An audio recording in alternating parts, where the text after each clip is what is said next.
মেয়েটার কি হয়েছিল তেমন কিছু জানতে পেরেছিলিস তোরা? মেয়েটা তো পাগল হয়ে গিয়েছিল শুনেছিলাম। ওই গ্রামে ঢোকার পথে যে বিল রয়েছে তারা আশেপাশেই নাকি ঘুরে বেড়াতো। সে কথা তো আমিও শুনেছি, আর শুধু শুনেছি না, মাঝে মাঝে দেখেছিও। কিন্তু শুনেছিলাম তো ওরকম হলে নাকি জলে ভয় পায়, আর সবসময় নাকি ওই অদ্ভুতভাবে কুকুরের মতো চিৎকার করে। হ্যাঁ, এসব শুনতেও কেমন লাগে তাই না? আহারে, এমন একটা মেয়ে! ওর বাড়ির লোক কেউ ছিল না এখানে? কি জানি, এই গ্রামে তো ওই মেয়েটা কখনোই থাকতো না। কোথা থেকে এসেছিল কেউ জানে না।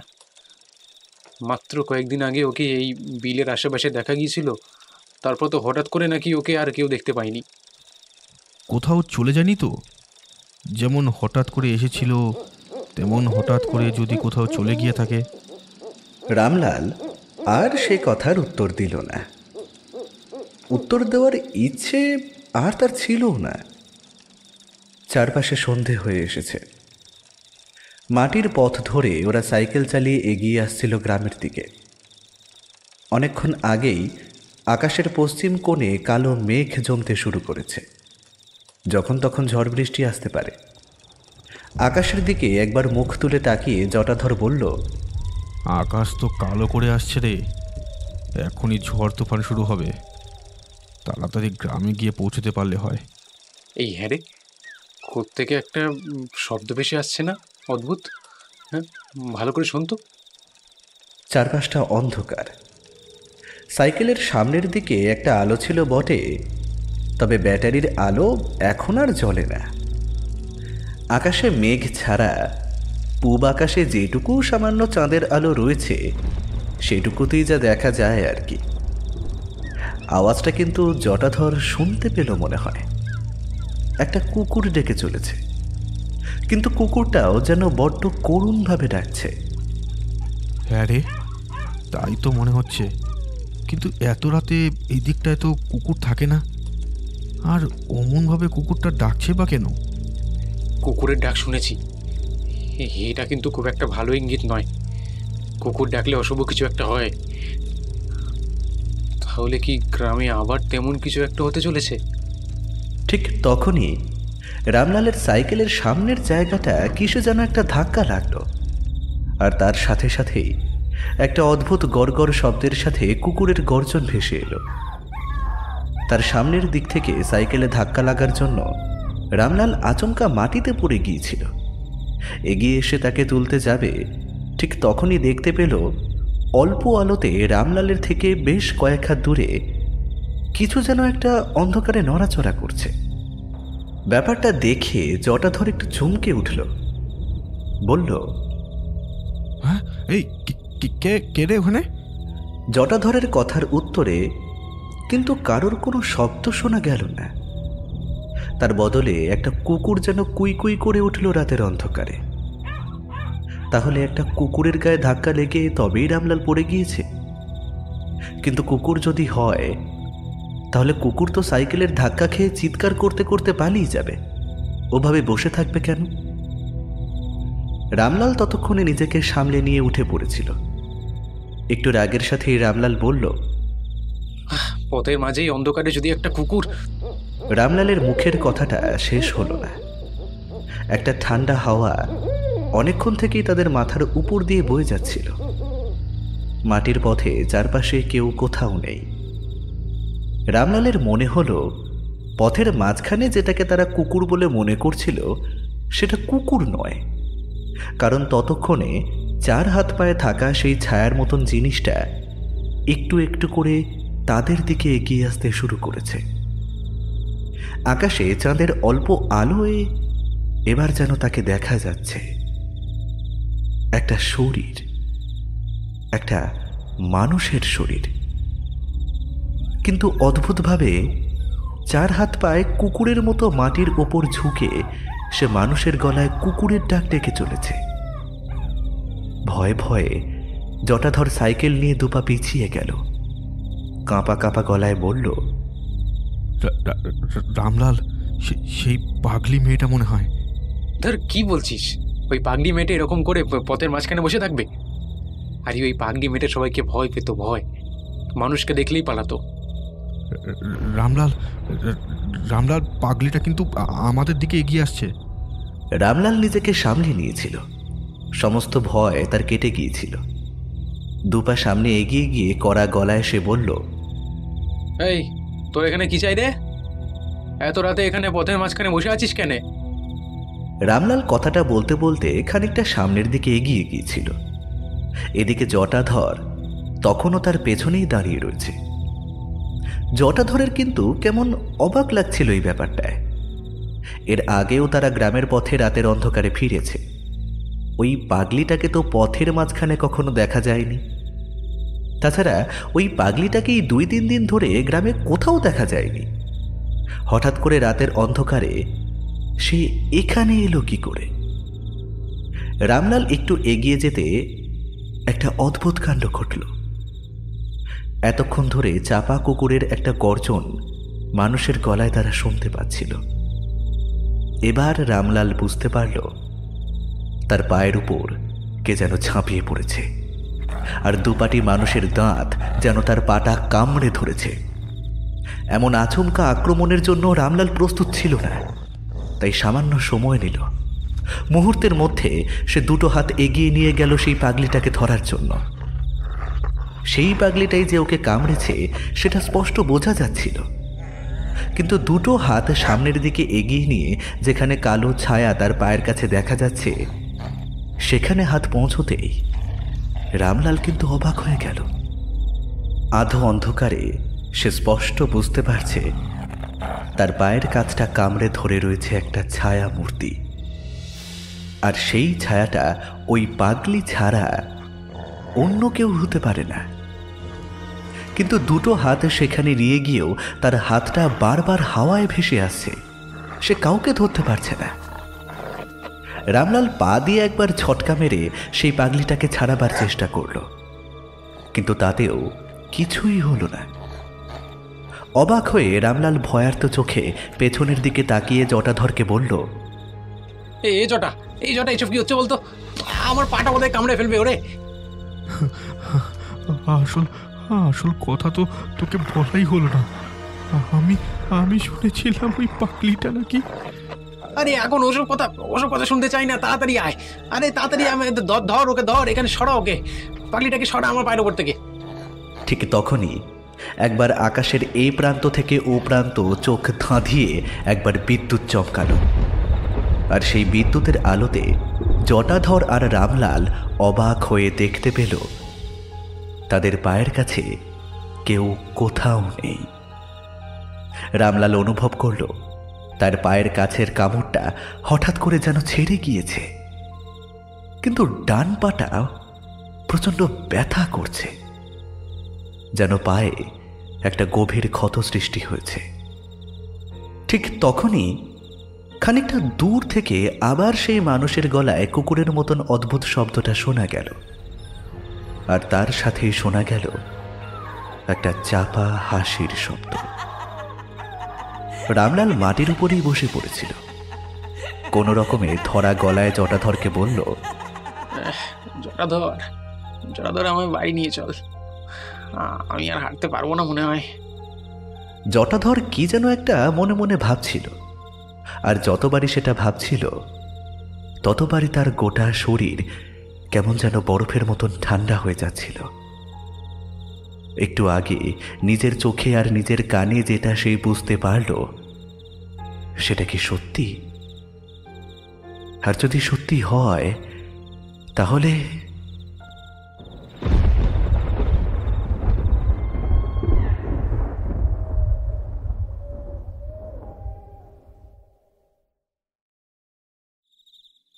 হ্যাঁ, শুনেছিস ওই বিলের জলে ওই পাগলিটাকে নাকি পাওয়া গেছে?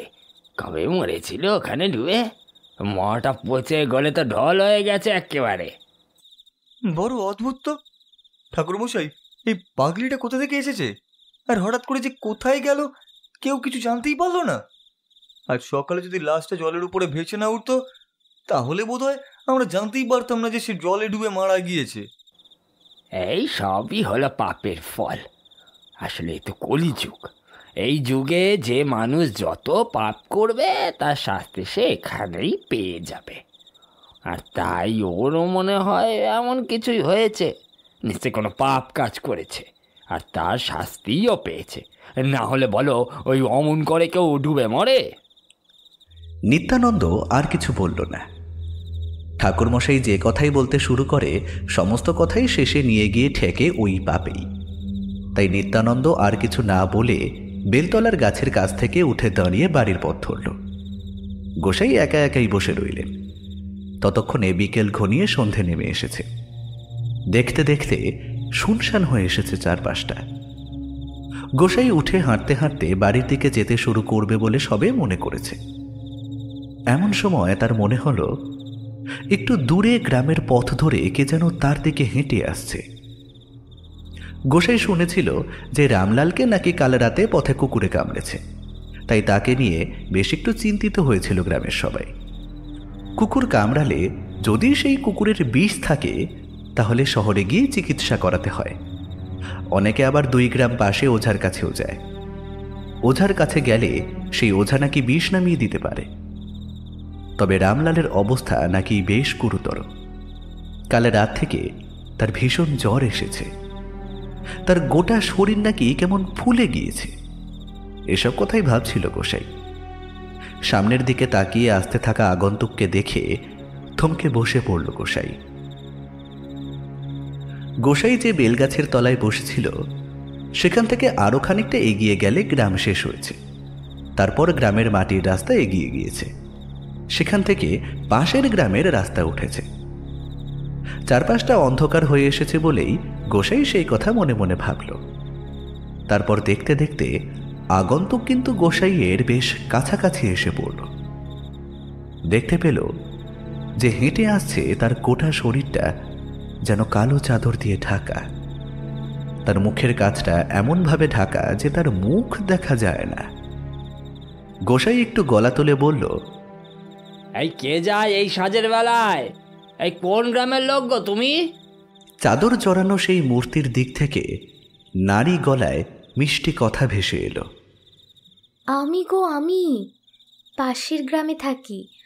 এই পথে দিনের বেলা গিয়েছিলাম, ফিরতে ফিরতে বড্ড দেরি হয়ে গেল। এখন আবার গ্রামের পথেই ফিরছি। চারপাশে এমন অন্ধকার হয়ে গেছে, এমন সময় তুমি একা একা যাও? তোমার ভয় করে না? ভয় করবে কেন? আমি কোনো কিছুতেই ভয় পাই না। তোমাদের এদিকে কিসের ভয় আছে? আমাদের এদিকে এক পাগলি মরেছে আজ সকালে, অথচ কাল রাত পর্যন্ত তাকে নাকি গ্রামের অনেকেই আধার নামার পর এদিকে ওদিকে দেখতে পেয়েছে। আশ্চর্যের কথা হলো, তার লাশটা দেখে কিন্তু মনে হয়েছে সে 3-4 দিন আগে ডুবেছে। তাই সেই ভয়ের কথাই বলছিলাম আর কি। তুমি একা একা বিলের ধার দিয়ে যাবে? তাতে কি, আমি ওসবে ভয় করি না। আমার মনে সাহস আছে। সবার মনে সাহস থাকে না, তাই ওরা ভয় পায়। তুমিও কি ভয় পাও? কথাটা শুনে গোসাই কেমন যেন একটু থমকে গেল। ভয় পাওয়ার কথা তাকে বলছে একটা অজানা মেয়ে। সে কথা তার কাছে স্বীকার করার তো কোনো মানেই হয় না। তাই একটু বুক ঠুকে গলা তুলে বলল, আমি নরহরি গোসাই, আমি ব্রাহ্মণ সন্তান। আমি ভয় পাবো ওসব তুচ্ছ ভূত প্রেতকে? তবে তোমায় যখন যেতেই হবে তাড়াতাড়ি যাও, একটু পরে আবার বেলা পড়ে যাবে। আমি এমনিতে ভয় পাই না, কিন্তু তুমি যখন এসব কথা বললে তখন কেমন যেন একটু ভয় ভয় করছে। তুমি ওই বিলের ধার পর্যন্ত আমাকে দিয়ে আসতে পারবে? তার পরের পথ আমি একাই চলে যেতে পারবো। গোসাই কেমন একটু ইতস্তত করল। যদি এখন তাকে না বলে তাহলে তার বীরত্ব কমে যাবে। কিন্তু এমন অন্ধকার হয়ে এসেছে চারপাশটা, বিলের ধারে তাকে দিয়ে আবার ফেরত আসতে আসতে তো আঁধার নেমে যাবে। মনটা চঞ্চল হয়ে পড়ল গোসাইয়ের। তাই দেখেই বোধ হয় সেই মেয়ে মানুষ বলে উঠল, হ্যাঁ তো কি ভাবছো? তুমিও ভয় পাও নাকি? আমি ভেবেছিলাম তুমি পুরুষ মানুষ, তুমি ভয় পাবে না। আমার মতো একটা অজানা মেয়েকে একটু পথে দিয়ে আসবে? তা থাক, তুমি যখন যেতে চাও না তাহলে থাক। এতক্ষণ মেয়েটি গাছতলা থেকে দূরে দাঁড়িয়ে কথাগুলো বলছিল। এবার কথাটা শেষ করে হাঁটতে লাগলো গ্রামের বাইরের দিকে। নরহরি গোসাই কিন্তু এবার মনে মনে একটু লজ্জাই পেলেন। একজন অজানা মেয়ের কাছে তাদের এই গ্রামের মান সম্মান ইজ্জত সব ধুলোয় মিশে যাবে, সে নাকি ভয় পাবে সামান্য তুচ্ছ প্রেতকে, তার উপর সে ব্রাহ্মণের সন্তান। একটা অপমানে হঠাৎ করেই গোটা শরীর কেমন যেন করে উঠল তার। আমি আবার ভয় পাবো? হ্যাঁ, আমি ভয় পাচ্ছি না। চলো চলো, তুমি যখন চাইছো, তোমার না হয় বিলের কাজ অবধি দিয়ে আসি। আর চলো। আর কোনো কথা হলো না। মেয়ে মানুষটা হাঁটতে হাঁটতে পেছনে এগিয়ে আসে। গোসাই তাকে পথ দেখিয়ে সামনে এগিয়ে যাচ্ছে। আকাশের চাঁদটা আধো অন্ধকারে ঢেকে রয়েছে। চারপাশে ভালোভাবে কোনো কিছুই দেখা যায় না।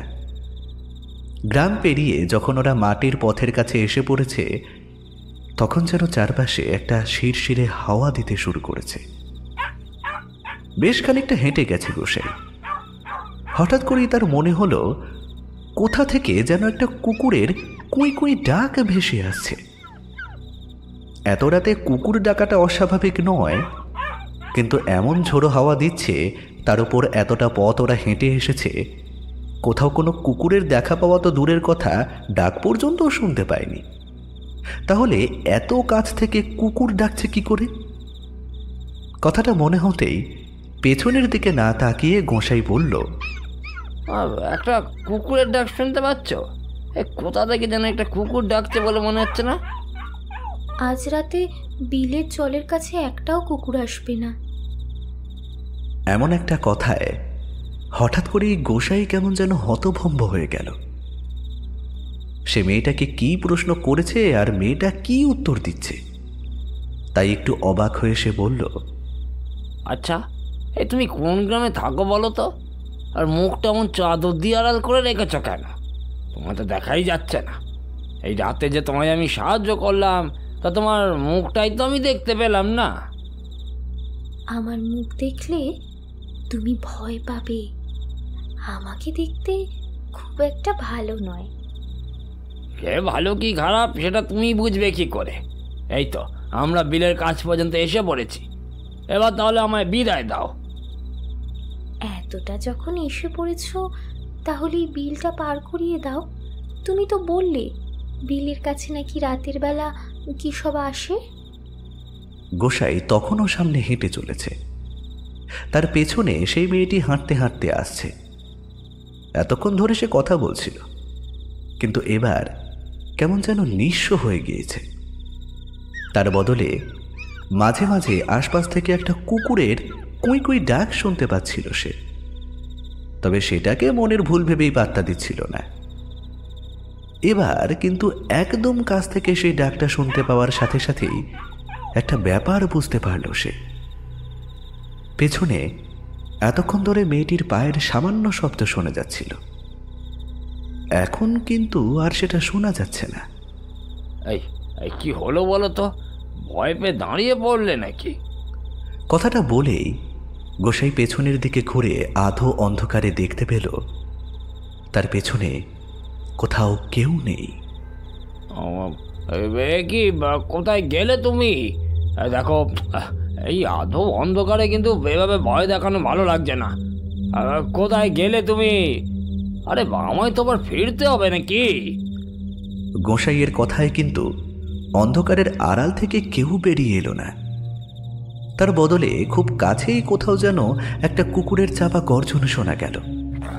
আরে বিলের জলে যেন একটা অদ্ভুত আলোড়ন উঠল, যেন কেউ ছটফট করে চলেছে বিলের জলে। গোসাই কিন্তু এবার বেশ অবাক হয়ে গিয়েছিল। এতক্ষণ ধরে তার পেছনে মেয়েটা হেঁটে এসেছে, তাছাড়া মেয়েটার সঙ্গে সে নিজে কথাও বলেছে। তাহলে হঠাৎ করে সে গেল কোথায়? গোসাই আরো কিছু একটা বলার জন্য মুখ খুলতেই যাচ্ছিল, ঠিক তখনই তার একটা কথা মনে পড়ে গেল। এতক্ষণ ধরে সে মেয়েটার সাথে হেঁটে এসেছে, কিন্তু মেয়েটার মুখ তো সে একবারও দেখতে পায়নি। আর তার গায়ে জড়িয়ে থাকা সেই কালো চাদরটা একটু একটু যেন ছেঁড়া ফুটো ছিল। আধো অন্ধকারে ভালোভাবে বোঝা যায়নি বটে, কিন্তু তেমনটাই তো মনে হয়েছিল। এমন একটা কালো চাদর সে যেন কোথায় দেখেছে কিছুতেই মাথায় আসছিল না। এই আধো অন্ধকারে একা একা গ্রামের পথের মাঝে বিলের পাশে আর কতক্ষণই বা দাঁড়িয়ে থাকবে সে, কিছুই বুঝতে পারছিল না। একবার কাঁপা কাঁপা গলায় ডেকে উঠল, কোথায় কোথায় গেলে তুমি? এই শুধু শুধু আমায় ভয় দেখিয়ে কি হচ্ছে বলো তো? হ্যাঁ, কি লাভ বলো তো? কোথায়?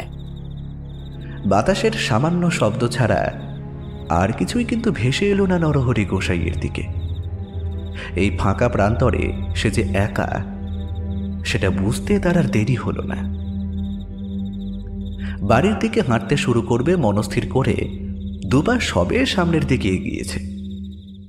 এমন সময় ঠিক তার পেছনে বিলের দিক থেকে একটা ছটপটানোর শব্দ আবার শোনা গেল।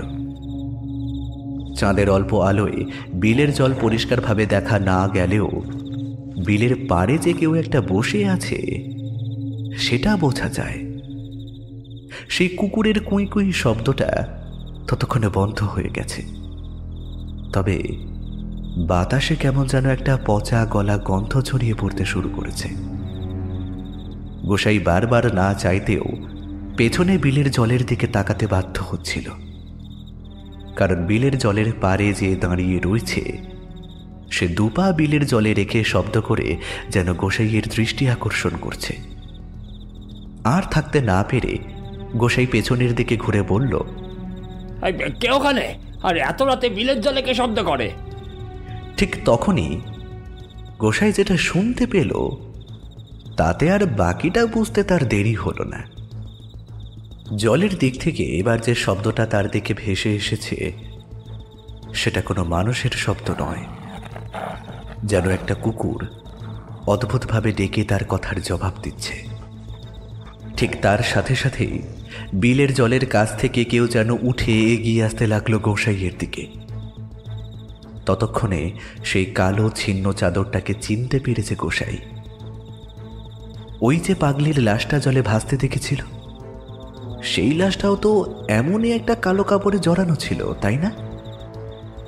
এমনই একটা শতচ্ছিন্ন কালো চাদরই তো ছিল বলে মনে হয়। মুহূর্তের মধ্যে গোসাইয়ের গোটা শরীরটা বরফের মতন ঠান্ডা হয়ে আসে, আর এক মুহূর্ত সেখানে সে না দাঁড়িয়ে ছুটতে শুরু করে গ্রামের মাটির পথ ধরে, আর ছুটতে ছুটতে চিৎকার করে বলতে থাকে, বাঁচাও, বাঁচাও, কে কোথায় আছো? বাঁচাও, বাঁচাও, আমায় বাঁচাও, ওই পাগলি আমায় মেরে ফেলবে, বাঁচাও। প্রাণপণে ছুটতে শুরু করেছিল গোসাই, কিন্তু পরবর্তীতে সে বুঝতে পারল প্রাণপণে দৌড়তে গিয়ে সে কখন যেন গ্রামের পথ ছেড়ে নেমে পড়েছে গ্রামের পথের দুপাশের ধানের জমির ভিতরে। এখন জমিতে ধান নেই, গোটা জমিটা কেমন যেন রুক্ষ হয়ে আছে। সেই জমিতে দৌড়তে কষ্ট হয়। বিলের সামনে থেকে ভয় পেয়ে পেছনে ঘোরার সময় বোধহয় দিক ভুল করে ফেলেছিল সে, কিন্তু এখন সে কোন দিকে যাবে আর কোথায় বা যাবে? কোথায় গেলে একটা মানুষের সাহায্য পাবে সে? এসব ভাবতে ভাবতে চিৎকার করতে করতে দৌড়তে লাগলো সেই জমির উপর দিয়ে, আর দৌড়তে দৌড়তেই বুঝতে পারল তার ঠিক পাশেই যেন কেউ একটা চার পায়ে তার সাথে সাথে ছুটে চলেছে। আকাশে চাঁদের অল্প যেটুকু আলো ছিল তাতে নরহরি গোসাই তার বাঁ দিকে তাকিয়ে যেটা দেখতে পেল তাতে তার গোটা শরীর যেন পাথরের মতন ভারী হয়ে আসতে চাইল। একটা মানুষ, শুধু মানুষ নয়, একটা মেয়ে মানুষ, কুকুরের মতন চার পায়ে ছুটতে ছুটতে তার পাশে পাশে সামনের দিকে এগিয়ে চলেছে, আর মাঝে মাঝে মুখ দিয়ে অদ্ভুত গড়গড় শব্দ করছে, ঠিক যেমন কোনো কুকুর রেগে গেলে করে। গোসাই বুঝতে পারছিল আজকের রাত তার শেষ রাত। এখান থেকে বেঁচে ফেরার কোনো রাস্তাই তার জানা নেই। কিন্তু তবুও নিজেকে বাঁচাবার শেষ চেষ্টায় প্রাণপণে দৌড়তে গিয়ে কিছু যেন জোরে হোঁচট খেয়ে মাটির ওপর ছিটকে গিয়ে পড়ল। মুখের কাছটা কেটে রক্ত বেরিয়ে এলো খানিকটা। কোনো রকমে একটা হাত মাটির উপর দিয়ে ভর করে উঠে দাঁড়াবার চেষ্টা করবে, ঠিক তখনই তার গায়ের উপর এসে পড়ল কি একটা যেন। আর তার সাথে সাথেই বুঝতে পারল দুপাটি মানুষের দাঁত হিংস্রভাবে যেন তার গলার কাছে কামড়ে ধরেছে।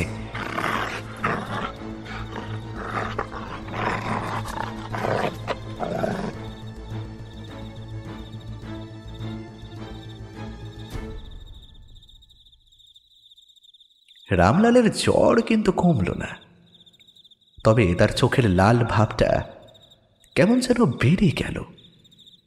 তার গোটা শরীরটা আগের চেয়েও কেমন যেন ফুলে গিয়েছে। তবে পায়ের ক্ষতটা কালচে হয়ে এলো দুদিনের মধ্যেই। রামলালের বউ একবার বলেছিল 2 গ্রাম পরে ওঝার কাছে গিয়ে ঝাড়িয়ে আনতে। জটাধর বলেছিল একেবারে শহরে গিয়ে চিকিৎসা করাতে। কিন্তু রামলাল এসব কিছুই চাইল না। শুধু একবার গম্ভীর মুখে বলল, আরে না না, ওসব কিছু লাগবে না, ও ঠিক হয়ে গেছে, সামান্য একটু কেটে গেছিল। আসলে রাতের অন্ধকারে কি বুঝেছি, ওসব আবার হয় নাকি। রামলাল কিন্তু কেমন যেন বদলে গিয়েছিল, সেটা গ্রামের সকলেরই চোখে পড়েছিল। রামলাল দিনের বেলা সূর্যের আলোয় বাড়ির বাইরে বের হতো না। পশ্চিম আকাশে যখন সূর্য ডুবে যেত তখন বাড়ির বাইরে বের হতো। তবে বাড়ির উঠোনের কাছটায় দাঁড়িয়ে বাইরে পথের দিকে অদ্ভুতভাবে চেয়ে থাকত সে। একদিন রাতের দিকে তার বউ তাকে খেতে ডাকার জন্য ঘরের কাছে গিয়ে একটা দৃশ্য দেখে চিৎকার করে উঠল। রামলালের মাটির ঘর, পাশাপাশি 2টো ঘর, শেষের দিকে একটা ছোট্ট রান্নাঘরের মতন জায়গা। ঘরের দরজাটা ভেজানো ছিল। সেই দরজা ধাক্কা দিয়ে খুলে রামলালের বউ কিছু একটা বলতে যাবে, তার আগে দেখতে পেল ঘরের মধ্যে হ্যারিকেনটা জ্বলছে এক পাশে, আর রামলাল 4 হাত পায়ে মাটির ওপর অদ্ভুতভাবে হা করে মাটির দিকে তাকিয়ে রয়েছে, আর মাঝে মাঝে মুখে চেটে নিচ্ছে কিছু একটা। দৃশ্যটা দেখে একটা চিৎকার করে বউ বেশ কিছুক্ষণ থমকে দরজার কাছে দাঁড়িয়েছিল। রামলালের সেদিকে দৃষ্টি পড়তেই হঠাৎ করে সে যেন স্বাভাবিক হয়ে এসে গম্ভীর গলায় বলল, কিরে, কি হয়েছে বউ? আরে ওভাবে দরজার কাছে দাঁড়িয়ে আছিস কেন? হ্যাঁ, খেতে দে, আমার খিদে পেয়েছে। রামলালের খিদেটাও যেন অস্বাভাবিকভাবে বেড়ে গিয়েছিল। দিনে 4 বারের বেশি খেতে দিলেও রামলালের তাতে কোনো অস্বস্তি হতো না।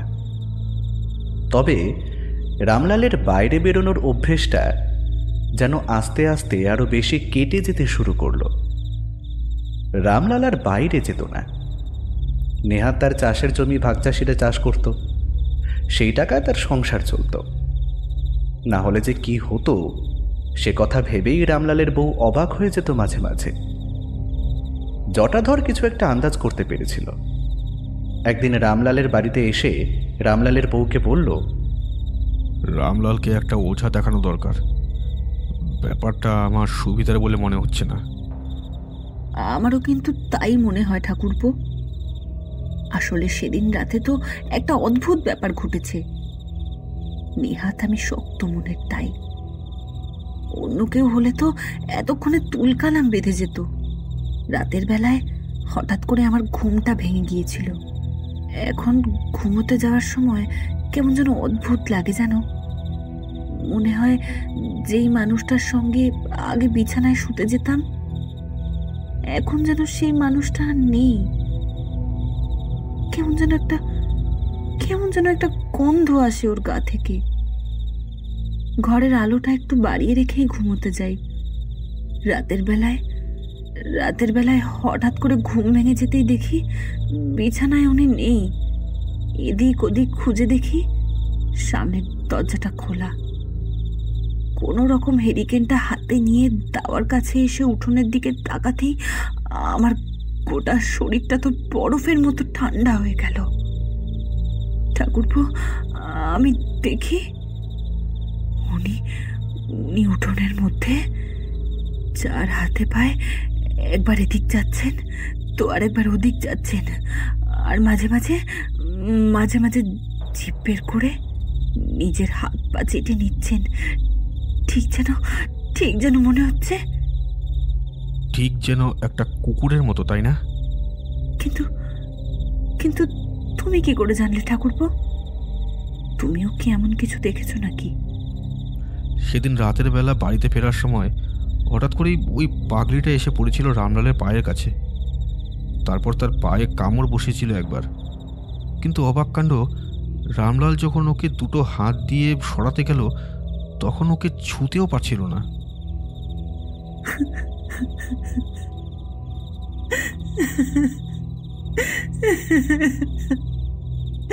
এ আমার কি সর্বনাশ হয়ে গেল গো ঠাকুরপো!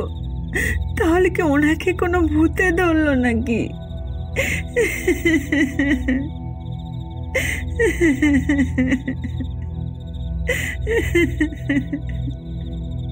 কিন্তু ওই গ্রামে তো এত লোক রয়েছে, তাহলে ওই পাগলির ভূত রামলালকে ধরতে গেল কেন?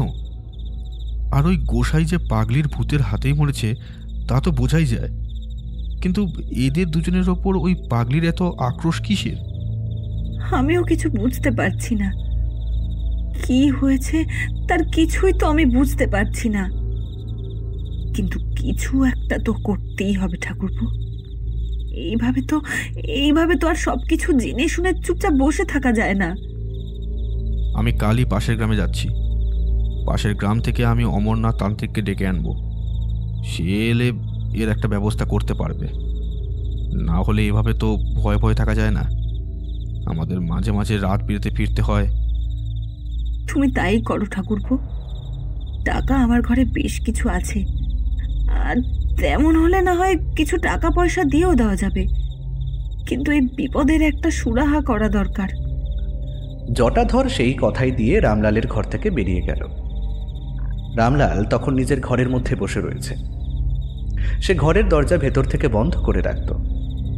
বাইরের কেউ এলে আর দেখা করতে চাইতো না। তবে এসবের মধ্যে রামলালের বউ একটা ব্যাপার লক্ষ্য করেছিল।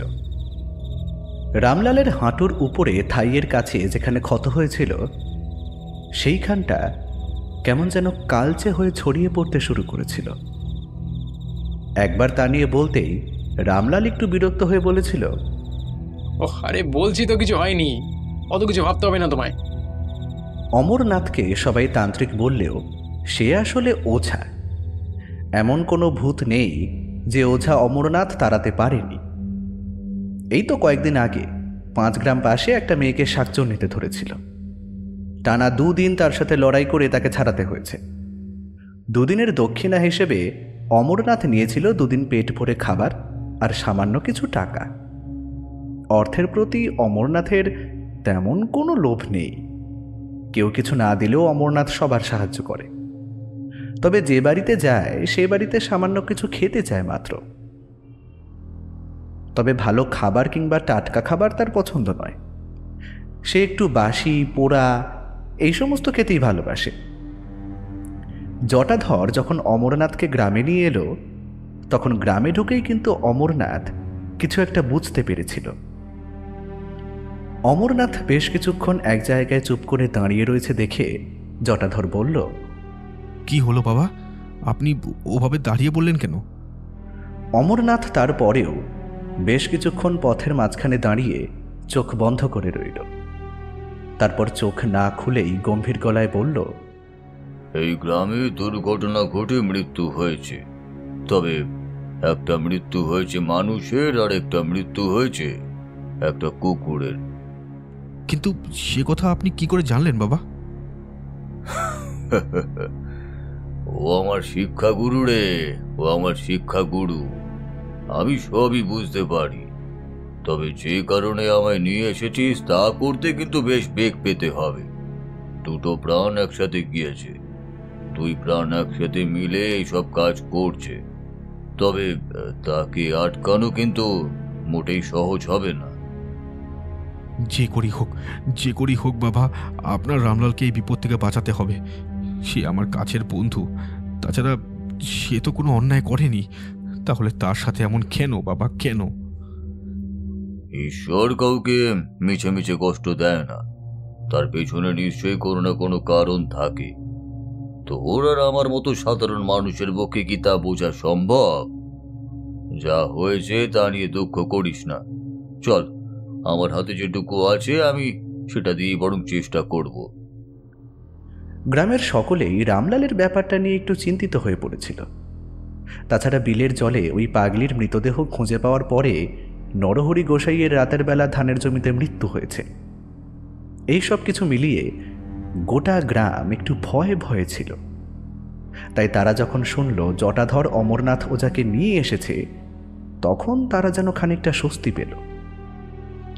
ওই যে কথায় আছে না, নিজের গায়ে যতক্ষণ না আগুন লাগছে ততক্ষণ কেউই সেই আগুনের আঁচ বোঝে না।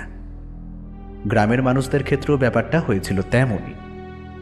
সবাই বুঝতে পারছিল গ্রামে কিছু একটা হয়ে চলেছে, কিন্তু নিজের ঘরে যতক্ষণ না বিপদ পৌঁছচ্ছে ততক্ষণ তারা কিছুই করতে চায় না।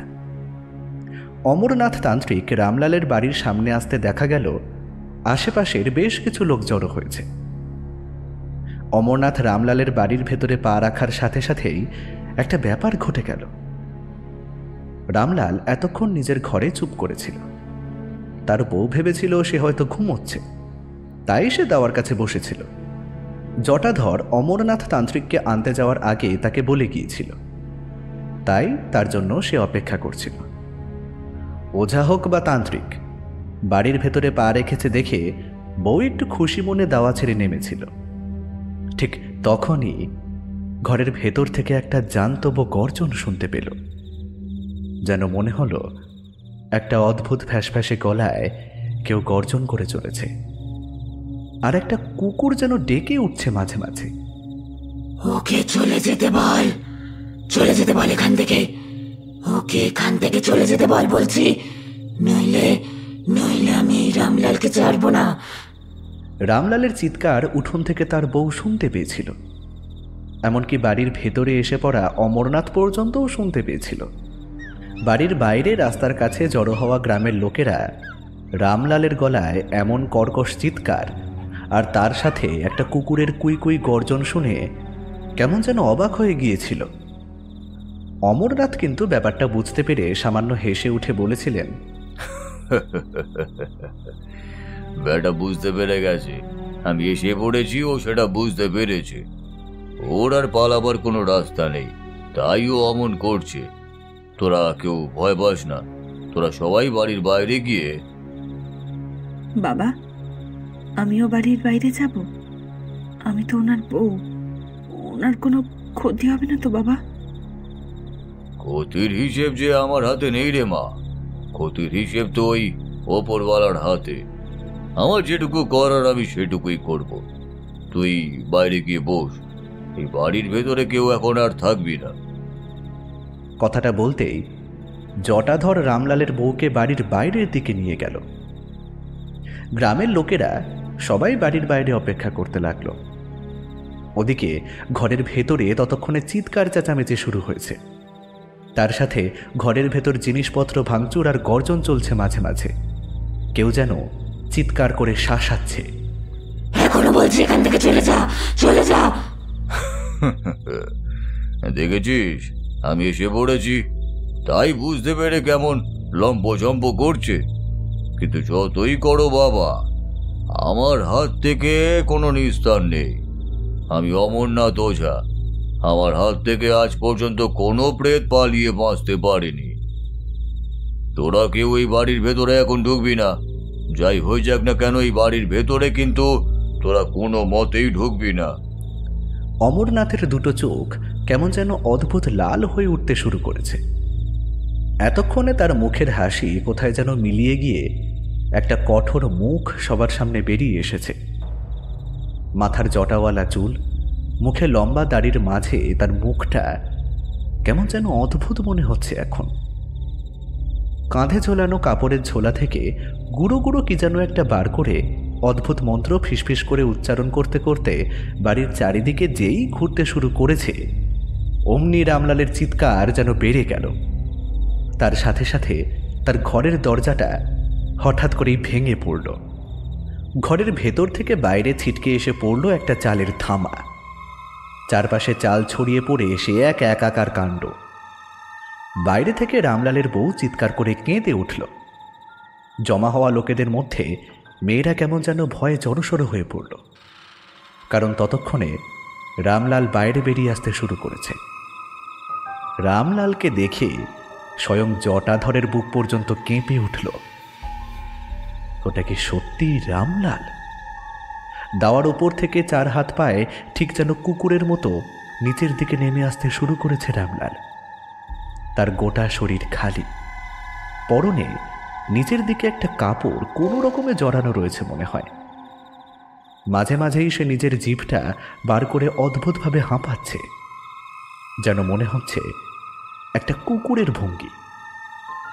ভালো করে দেখলে মনে হয় একটা কুকুরকে বানাতে গিয়ে কোনো এক অদ্ভুত মায়া বলে কেউ হয়তো একটা মানুষের শরীর ফুটিয়ে তুলেছে রামলালের মধ্যে। রামলাল কিন্তু কিচ্ছু বলল না। তার মুখটা কেমন হাঁ হয়ে এলো। তার মুখের ভেতর থেকে অদ্ভুতভাবে কুকুরের গর্জন বেরিয়ে আসতে লাগলো। অমরনাথ ততক্ষণে আবার সামনে এসে পড়েছে। তার হাতের গুঁড়ো খানিকটা রামলালের দিকে ছুঁড়ে দিতেই রামলালের শরীরটা যেন ছিটকে গিয়ে পড়ল দাওয়ার কাছে। তার পিঠের কাছটা দাওয়ার কাছে ধাক্কা লেগে আবার ছিটকে এলো মাটিতে। মাটির ওপর উল্টে পড়ে সে এমনভাবে ছটফট করতে লাগলো যেন একটা কুকুর মাটিতে শুয়ে ছটফট করছে। দুটো হাত পা আকাশের দিকে তুলে পিঠটা মাটির কাছে ঘষতে ঘষতে এমনভাবে সে চিৎকার করল যেন একটা কুকুর ডাকছে। তারপরেই শোনা গেল সেই কণ্ঠস্বর রামলালের। রামলাল উঠে বসেছে। কুকুরের মতো ভঙ্গিতে মুখটা সামনের দিকে বাড়িয়েছে সে। আর তখনই দেখা গেল রামলালের ঠিক পেছনে দাওয়ার কাছে এসে দাঁড়িয়েছে একটা মেয়ের শরীর। তাকে দেখে সবাই চিৎকার করে উঠল, কারণ সেটা সেই পাগলিটা। তাকে দেখতে পেয়ে রামলালের বউ চিৎকার করে বলল, একে একে এই এই এই পাগলিটা এখানে কি করে এলো? ওই ওই পাগলিটাই তো ওই বিলের জলে ডুবে মরেছিল।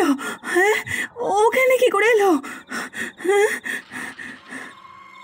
বল বল, তুই এখানে কেন এসেছিস? বল, তুই রামলালের শরীরে ভর করেছিসই বা কেন? একটা কাঁটা কলা গাছের মতো রামলালের শরীরটা উঠোনের মাটিতে ধপ করে পড়ল। কোথা থেকে যে একটা কুকুর ডেকে উঠল সেটা কেউ বুঝতে পারল না। ঠিক তখনই একটা কালো রঙের কুকুর আস্তে আস্তে বাড়ির পেছনের দিক থেকে বেরিয়ে এসে উঠে পড়ল দাওয়ার উপরে। তারপর ঠিক গিয়ে দাঁড়ালো সেই পাগলিটার পেছনে। পাগলির অবস্থা দেখার মতো নয়। তার গোটা শরীর ফুলে ফেপে রয়েছে। মাথার জটালো চুলগুলো কেমন যেন জলে ভেজা। শুধু তাই নয়, তার শরীর থেকে একটা ভ্যাপসা দুর্গন্ধ ভেসে আসছে বাইরের দিকে। তার পরনের কাপড়টা শতছিদ্র। সেই কাপড়ের ওপর দিয়ে জড়িয়ে রাখা হয়েছে একটা কালো রঙের চাদর। কুকুরটা এসে কিন্তু ঠিক তার পেছনে দাঁড়ালো, যেন মনে হলো ওই কুকুরটা জেনে শুনেই তার কাছে এসে দাঁড়িয়েছে। অমরনাথ কুকুরটার দিকে তাকাতে দেখতে পেল তার চোখ দুটো কেমন যেন উজ্জ্বল লাল। ততক্ষণে দুপুর গড়িয়ে বিকেল পড়তে শুরু করেছে। একটু পরেই সন্ধে নেমে আসবে। কুকুরটার দিকে তাকিয়ে দেখতে দেখতে অমরনাথের মনে পড়ে গেল এই গ্রামে ঢোকার সময় সে বুঝতে পেরেছিল এখানে দুটো প্রাণ একসাথে গিয়েছে। তাহলে কি সেটা একটা ওই কুকুর আর একটা ওই মেয়েটির? তোকে বললাম না চলে যা এখান থেকে, চলে যা। আমার কথা শুনলি না তো? এবার দেখ আমি কি করি। কথাটা বলার সাথে সাথেই রামলালের দিক থেকে একটা চিৎকার ভেসে এলো। অমরনাথ অবাক হয়ে তাকিয়ে দেখল রামলালের একটা হাত আস্তে আস্তে পেছনের দিকে ঘুরে যাচ্ছে। একটা মট করে শব্দের সাথে সাথে তার হাতের মাঝখানের হাড়টা বোধহয় ভেঙে গেল। বাইরে দাঁড়িয়ে থাকা গ্রামের লোকেরা হৈ হৈ করে উঠল। রামলালের বউ একটা চিৎকার করে বাড়ির ভেতরে ঢুকে পড়তেই আরও একটা আশ্চর্য ব্যাপার ঘটে গেল। দাওয়ার ওপর দাঁড়িয়ে থাকা সেই কালো কুকুরটা এক ছুটে এগিয়ে গেল রামলালের বউয়ের দিকে। তারপর ঠিক তার সামনে দাঁড়িয়ে যেন তাকে ভয় দেখাচ্ছে এমনভাবে গর্জন করতে লাগলো। কুকুরটার অমন মূর্তি দেখে রামলালের বউ আর সামনে এগোনোর সাহস পেল না। সেখানে দাঁড়িয়েই কাঁদতে কাঁদতে বলল, ও বাবা, বাবা ওনাকে বাঁচান, ওনাকে বাঁচান, ওনাকে বাঁচান বাবা, ওনাকে বাঁচান। এদিকে রামলালের যেন কোনো হুঁশ নেই। একবার চিৎকার করেই সে আবার মাটির উপর জ্ঞান হারিয়ে যেন শুয়ে পড়েছে। অমরনাথ বুঝতে পারছিল এই সমস্ত কিছুর পেছনে নিশ্চয়ই বড় কোনো কারণ আছে। তাই এবারে গম্ভীর গলায় বলল, কি চাস তুই? কি চাস? সত্যি করে বল বলছি। আমায় যারা মেরেছে তাদের মৃত্যু চাই আমি, মৃত্যু। কিন্তু তোর মৃত্যুর সাথে ওদের সম্পর্ক কি? ওরা কি তোকে মেরেছে? তুই তো মরেছিস বিলের জলে ডুবে, আর সেদিন তোর সাথে ওই কুকুরটাও মরেছিল। তাহলে ওদের উপর তোরা তো আক্রোশী বা কেন? আমি যে ওদের জন্যই মরেছি। সেদিন রাতে আমি বিলের জলের কাছে শুয়েছিলাম। ওরা রাতের অন্ধকারে আসার সময় আমায় চাপা দিয়ে দিল যে যন্ত্রণায় আমি কোকিয়ে উঠেছিলাম। কিন্তু ওরা সবটা বুঝতে পেরে চলে গেল। আমি হাতড়াতে বাঁচার জন্য এগিয়ে যেতে গিয়ে বিলের জলে পড়ে গেলাম। ওই কুকুরটা বিলের জলের পাশেই থাকতো। আমায় জলে পড়তে দেখে সেও ছুটে এসেছিল, বোধহয় আমাকে বাঁচানোর জন্য। কিন্তু দুজনের কেউই উঠতে পারলাম না। বিলের জলে পড়ে লতা পাতায় আটকে দুজনেই একসাথে জলের মধ্যে ডুবে দম বন্ধ হয়ে মরলাম। কিন্তু ওরা যে তোকে ইচ্ছা করে চাপা দিয়েছে সে কথা তুই কি করেই বা বলছিস? রাতের অন্ধকারে ওরা তোকে নাও দেখে থাকতে পারে। ওরা দুজন ছিল, যে আমায় চাপা দিয়েছিল তাকে আমি নিজে দেখেছি। ওই নরহরি গোসাই, তাকে আমি নিজের হাতে মেরেছি। রামলাল সেখানেই ছিল, কিন্তু সে আমায় অদ্ভুত বলে সেখান থেকে চলে গিয়েছে। আমায় বাঁচানোর চেষ্টা করেনি। আমার একটা পা ভেঙে গিয়েছিল, তাই আমি ভালোভাবে জলের ওপরে আসতে পারিনি। একটা কালো চাদরে শরীর জড়িয়ে ডুবে মরেছিলাম। ওকে আমি ছাড়বো না। কথাটা বলার সাথে সাথে রামলালের আরও একটা হাত পিছনের দিকে পিঠের কাছে উঠে এলো। তারপর মর্মর শব্দে সেটাও ভেঙে গেল। রামলাল একটা চিৎকার করে উঠল। সবাই অবাক হয়ে দেখল রামলালের দুটো হাত অদ্ভুতভাবে তার পিঠের উপর এলিয়ে পড়ে রয়েছে। রামলালের বউ এবার কিন্তু আর কুকুরটাকে মানল না। দৌড়ে রামলালের দিকে এগিয়ে আসতে যেতে কুকুরটা এবার ঝাঁপিয়ে পড়তে গেল তার গায়ের উপর। ঠিক তখনই অমরনাথ হাত তুলে বলল, ওর তো কোনো দোষ নেই, ওর কোনো দোষই নেই। ওকে ছেড়ে দে, তুই ছেড়ে দে ওকে। একটা অদ্ভুত ব্যাপার গ্রামবাসীদের চোখের সামনেই ঘটল। সেই পাগলি হঠাৎ করে মুখে একটা গর্জন করে উঠল। তার ডাকটা অনেকটা কুকুরের মতন বলেই মনে হলো। কুকুরটা হঠাৎ করে মাঝপথে থেমে গেল। তারপর আস্তে আস্তে গিয়ে উঠল তাওয়ার উপরে। তোর সাথে যা অন্যায় হয়েছে, নরহরি গোসাইকে তুই নিজের হাতেই তার শাস্তি দিয়েছিস। রামলালকেও তুই অনেক শাস্তি দিয়েছিস। এবার ওকে ছেড়ে দে। তোর শরীরের দাহ নিশ্চয়ই কেউ করেনি। না, আমার দেহটা ওই বিলের পাশে মাটিতে পুঁতে রাখা হয়েছে, আর ওই কুকুরটা দেহটা পড়ে রয়েছে জঙ্গলের কাছে। শিয়ালেরা ওই দেহটা ছিঁড়ে ছিঁড়ে খেয়েছে। বেশ বেশ, আমি তোদের আত্মার শান্তির ব্যবস্থা করব। তোর দেহ আর ওই কুকুরের দেহ দুটোই আমি পুড়িয়ে দেওয়ার ব্যবস্থা করব। এবার তুই চলে যা, এই স্থান ছেড়ে এক্ষুনি চলে যা। ওদের সবাইকে ছেড়ে তুই চলে যা। সবাই অবাক হয়ে প্রতীক্ষা করতে লাগলো ওদের চলে যাওয়ার জন্য। দেখতে দেখতে মধ্য দুপুরের রোদের ঝকঝকে আলোর মধ্যে সেই পচা গলা ফুলে আসা পাগলির শরীরটা আর কুকুরের শরীরটা আস্তে আস্তে কোথায় যেন মিলিয়ে যেতে লাগলো। অমরনাথ জোর গলায় বললেন, এই গ্রামে তোরা আর ফিরে আসবি না।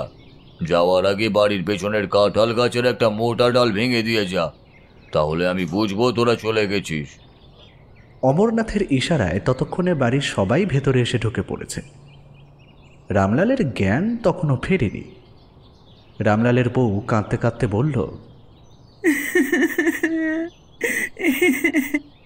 এ আমার কি হয়ে গেল?